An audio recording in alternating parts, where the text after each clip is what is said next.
every movie has random trivia.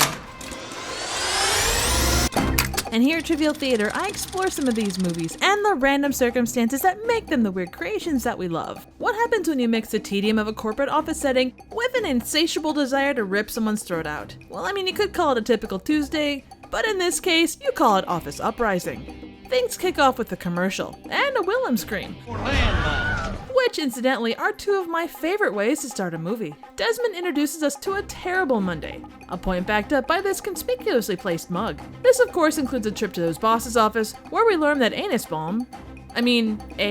Nussbaum really likes pencils.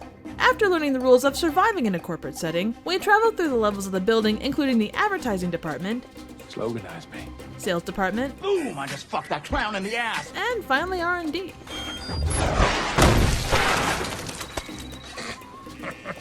We get a fascinating set of armadillo facts. Armadillos are only found in Central and North America. I did a paper on them in high school.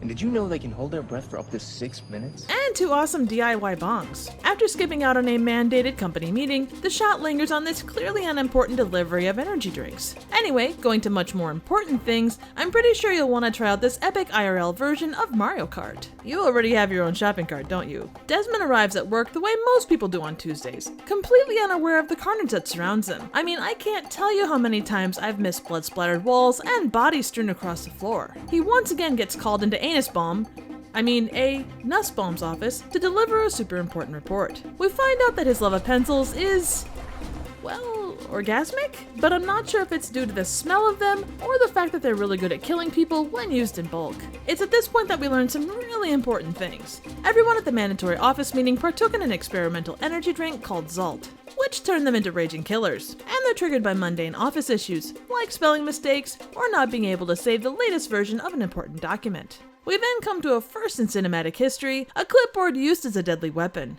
After a sexually harassing encounter between Desmond and his crush Samantha, which ends in a kinky combination of a nutshot, duct tape, and a dolly, they start working on a plan to escape the building. Along the way, they run into Morad, one of the only other people not to try Zalt. The building gets locked down, and the only way to escape is to reach the penthouse and get the company president to unlock the building. This means our heroes have to traverse increasingly dangerous departments between them and the executive level.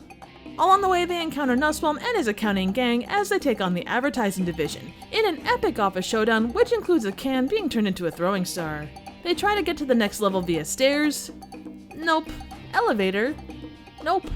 Ventilation shaft. Nope. Finally, they do find their way to HR, where, despite having literal knives in their back, they're still open to answer questions with a smile, as long as you don't keeps this department under budget by setting the thermostat to cold in the wintertime! The sales department, on the other hand, is totally brutal, and it requires drastic action for our heroes. They suit up Avengers style using phone books, clipboards, and duct tape. What happens next rivals 300 for sheer awesomeness.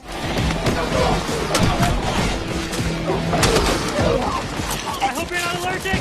They finally reach the company president, who is invariably a dick. Accounting comes knocking and imposes severe cuts to his person, which leads to him losing his head. Finally, Nussbaum opens a locked-down building and decides to distribute Zalt to everybody because... Do you think this piss-hand little bullet factory is my endgame? No. I've got my sights set on much bigger things. So what, you're gonna become regional manager of the world? You know, I do like the sound of that. Desmond and company have to stop these energy drink zombies by any means necessary. They go full retro, pulling Gatling guns and landmines. In turn, Nussbaum goes futuristic, using a full exosuit, and we get a knockdown drag-out fight that left me on the edge of my seat. In the process of battle, we learn that you don't mess with a guy that can rip off his sleeves.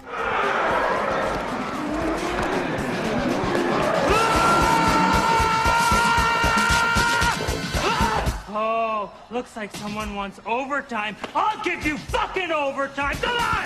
Come on! You don't mess with a woman with a high-powered firearm. And you certainly don't mess with a guy that carries around landmines. We end in a very similar way to Office Space, and in the fire of a burning building is reflected the love radiating from Desmond and Samantha. And Morad, who's been holding the need to piss this whole time, finally lets loose. Oh, you guys have got to try this.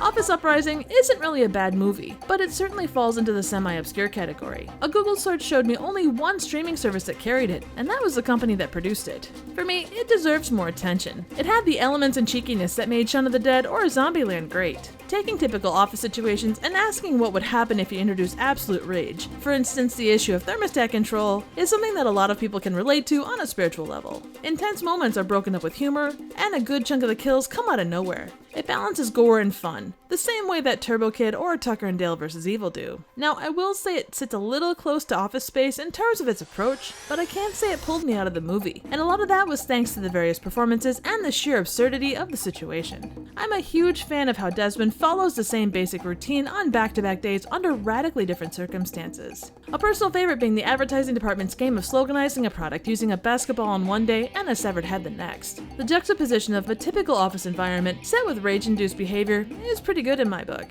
The cast lineup on this one was surprisingly big considering how little the movie is known. You got Zachary Levi from Shazam and Chuck, Caron Sony from Deadpool, Jane Levy from Evil Dead, and Kurt Fuller from, well, a shit ton of stuff. This, for me, is a great movie. Fun, gory, and all-around awesome. Zach Levi is an absolute blast to watch. If you like your cube culture with a little extra blood and violence, it's one to catch. Special thanks to Marissa for the recommendation. So what do you think? Suggestions of movies, trivial questions, comments, ratings, and some of that sweet phone book level armor would be appreciated. Thank you so very much for watching.